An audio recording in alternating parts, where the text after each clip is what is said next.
Bienvenida, querida comunidad, a este segundo encuentro en torno a la figura de nuestro santo patrono de la Iglesia Universal, San José. Hoy vamos a comenzar meditando un texto del Evangelio, en concreto del Evangelio de Mateo, capítulo 1, versículos 18 al 25.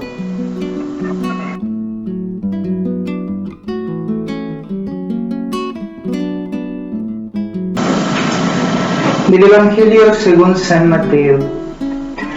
Este fue el origen de Jesucristo. María, su madre, estaba comprometida con José, y cuando todavía no habían vivido juntos, concibió un hijo por obra del Espíritu Santo. José, su esposo, que era un hombre justo y no quería denunciarla públicamente, resolvió abandonarla en secreto.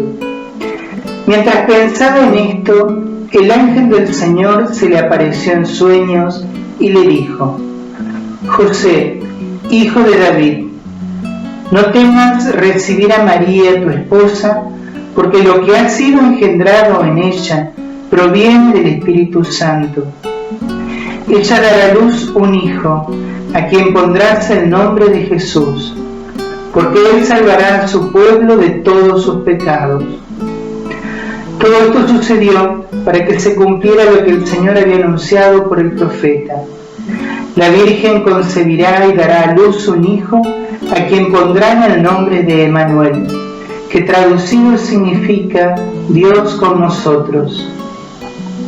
Al despertar, José hizo lo que el ángel del Señor le había ordenado.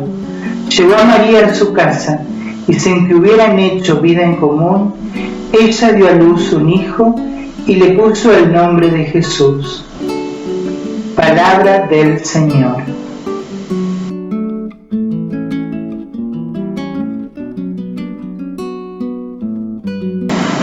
Bien, lo primero que tenemos que mencionar en este texto es que Mateo presenta a José como hijo de David y como un hombre justo.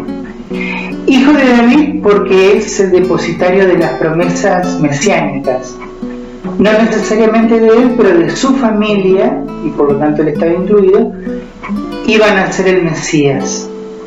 Por eso subraya el ángel cuando lo saluda: José, hijo de David, de su antepasado David. Y en segundo lugar, es un hombre justo. Que justicia en el Nuevo Testamento, en la Sagrada Escritura, pero sobre todo en el Nuevo Testamento, no es tanto darle a cada uno lo que le corresponde. Esa es más bien una concepción posterior, o mejor dicho, occidental, más bien nuestra, sino vivir en la voluntad de Dios.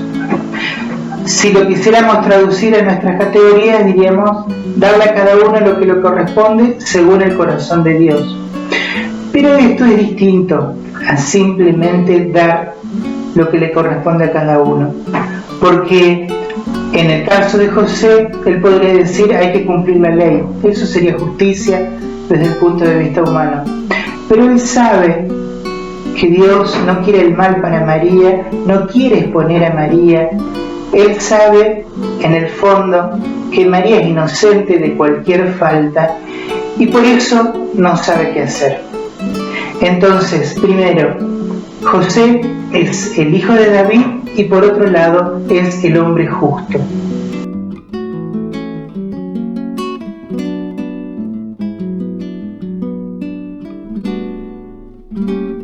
Estos dos títulos son importantes porque nosotros sabemos ya que José se va a convertir en el padre de Jesús, y como hijo de David, José le va a tener que transmitir a Jesús todo lo que son las promesas mesiánicas, todo lo que es la historia de Israel.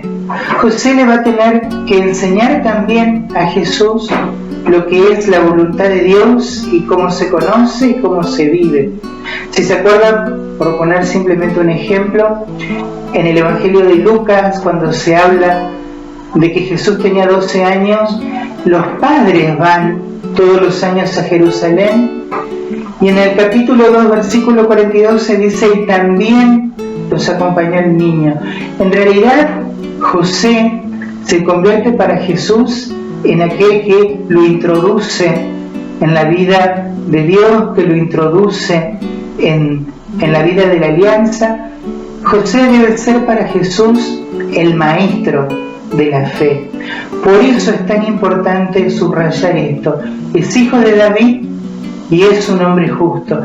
Y esas dos cosas José se las va a tener que transmitir a Jesús.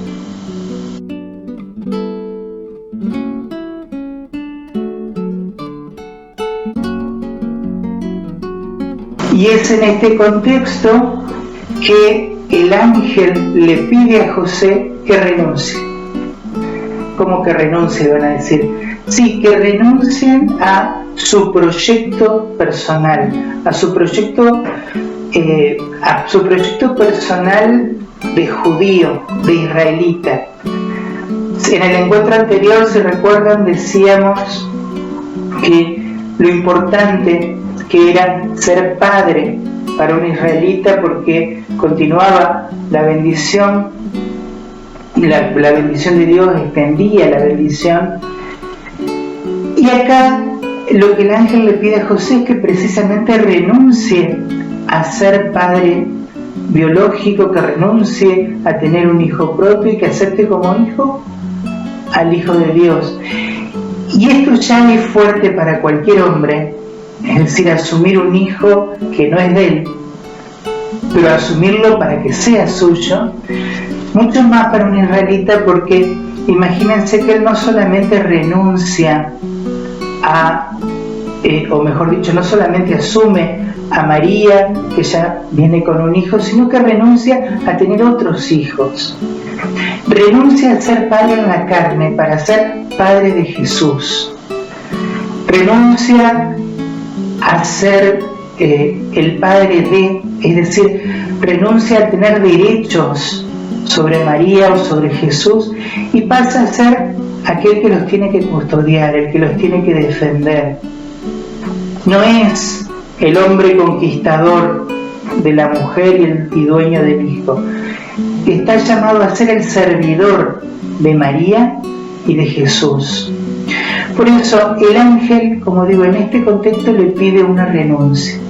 Renuncia a sus propios proyectos y renuncia a lo que la sociedad le puede pedir como hombre, simplemente para que asuma a Jesús y a María como aquellos que a partir de ahora tienen que custodiar.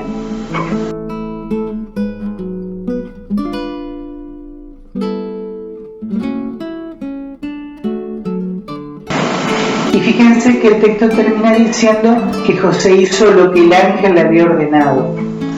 San Juan Pablo II, en la carta sobre San José, menciona cómo este hacer de José en el fondo es un paralelo con el fiat de María. Fiat es una palabra latina que significa hágase. Hágase en mí según tu palabra, había dicho la Virgen.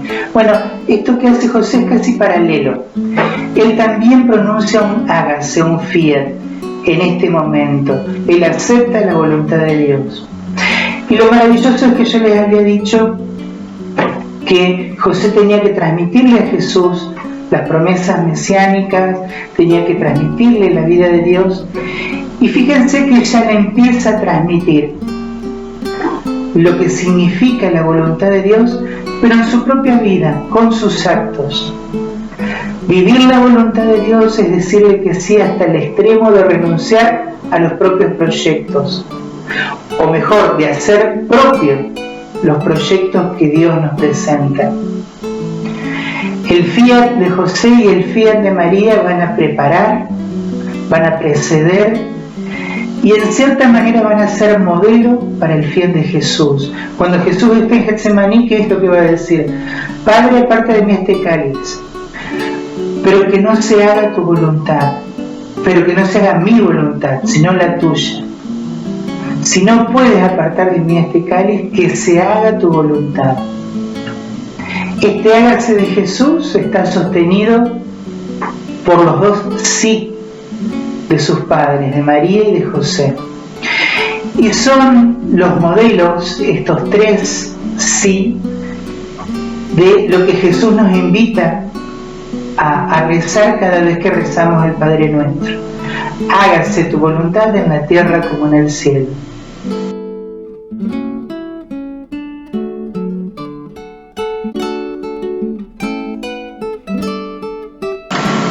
Entonces, para terminar, les voy a proponer que recemos con el texto, empecemos a rezar con el texto de Mateo 1, 18 al 25, pero sobre todo con la parte final.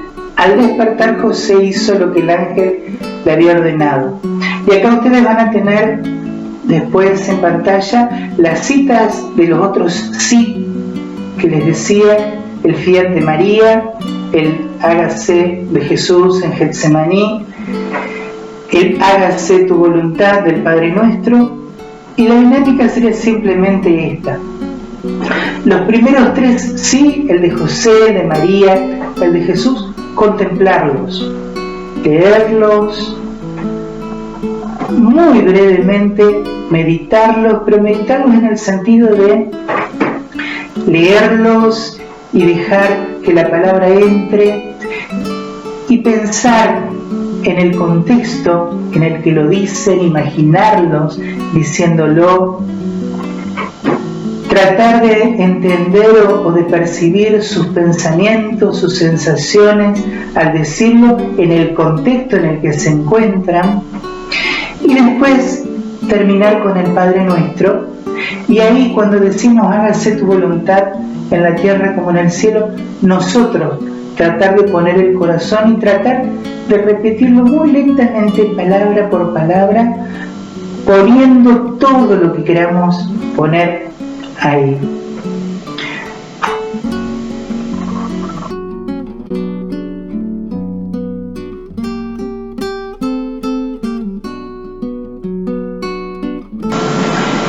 Y terminamos, igual que la semana pasada, con la oración a San José de San Luis María de Montfort. San José, hombre justo, la sabiduría está contigo. Bendito es Jesús, fruto del vientre de tu Santísima Esposa. Padre nutricio de Jesús, ruega por nosotros pecadores, ahora y en la hora de nuestra muerte. Amén. San José, ruega por nosotros.